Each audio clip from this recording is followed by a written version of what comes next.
성도 여러분 안녕하세요. 저희 9월달은 느헤미야서를 묵상합니다. 느헤미야는 10년 정도 활동한 비교적 짧은 기간을 배경으로 합니다. 특별히 이 책은 예수 그리스도께서 탄생하시기 400년 전에 기록된 것으로 구약 역사의 마지막 부분을 소개하고 있습니다. 느헤미야서는 크게 두 가지 주제로 나눌 수 있는데요. 1장에서 7장까지는 성벽 재건, 그리고 8장에서 13장까지는 영적 부흥운동이라는 큼직한 주제를 가지고 있습니다. 성벽 재건과 영적 부흥운동을 살펴보기 전에 느헤미야에게 어떤 마음이 있었고 또한 그가 어떻게 행동했는지를 먼저 살펴보고 싶습니다.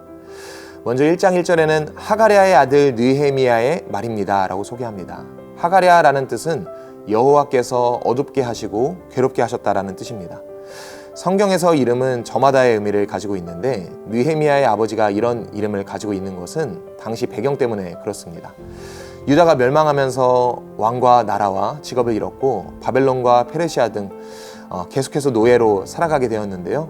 그래서 느헤미야의 할아버지는 아마 느헤미야의 아버지에게 이름을 하가랴, 곧 여호와께서 어둡게 하시고 괴롭게 하셨다라고 지었던 것 같습니다. 그런데 하나님의 은혜가 보이는 것은 그의 아들 느헤미야의 이름은 여호와께서 위로하신다라고 지은 것입니다. 상황은 어두웠지만 하나님께서 그 백성을 위로하시려는 이런 의지를 엿볼 수 있겠습니다.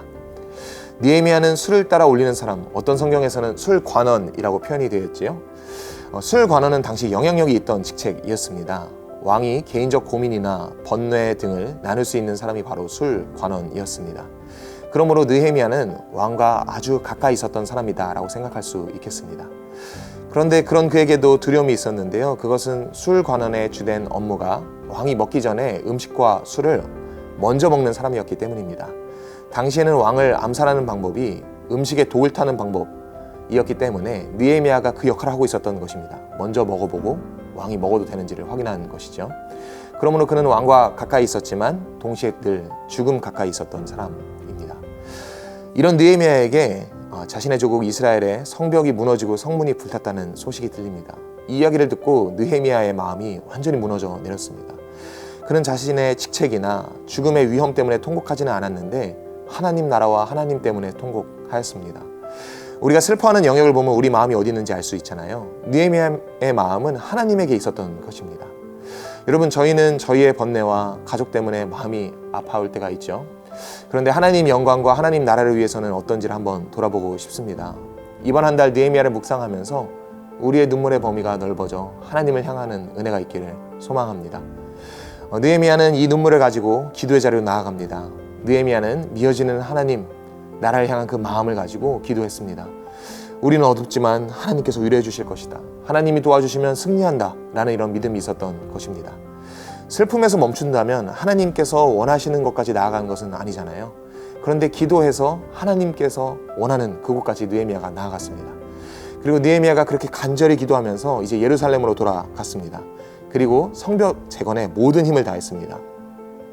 그 과정에서 조롱을 당하기도 하고 협박, 모함 등을 받는 어려움을 겪었지만 느헤미야는 기도하는 데까지 나아가는 사람이었기 때문에 하나님을 신뢰하면서 52일 만에 성벽을 완공하였습니다.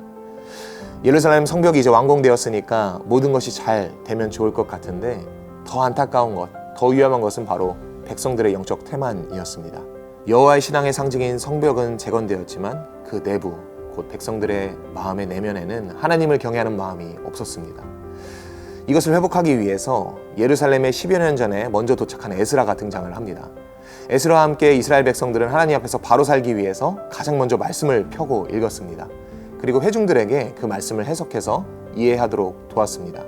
그리고 그 말씀을 보면서 초막절을 지키고 하나님의 은혜를 기억하고 다 같이 회개하는 일이 있었습니다. 저희가 얼마 전에 묵상했던 열왕기서, 요시야가 하나님의 율법책을 찾으면서 회개하였고, 오늘 보는 느헤미야 그리고 에스라 모두 믿음이 회복될 때에는 말씀이 함께 나오는 것을 볼 수 있습니다. 저희도 9월 한 달 동안 저희에게 주신 말씀 느헤미야를 가까이 하면서 우리 신앙의 개혁이 일어나고 하나님 앞에 가까이 가는 그런 은총이 있기를 원합니다. 하나님의 깊은 그런 특별한 은총이 우리 성도님들의 모두에게 함께 하시기를 진심으로 기원합니다. 감사합니다.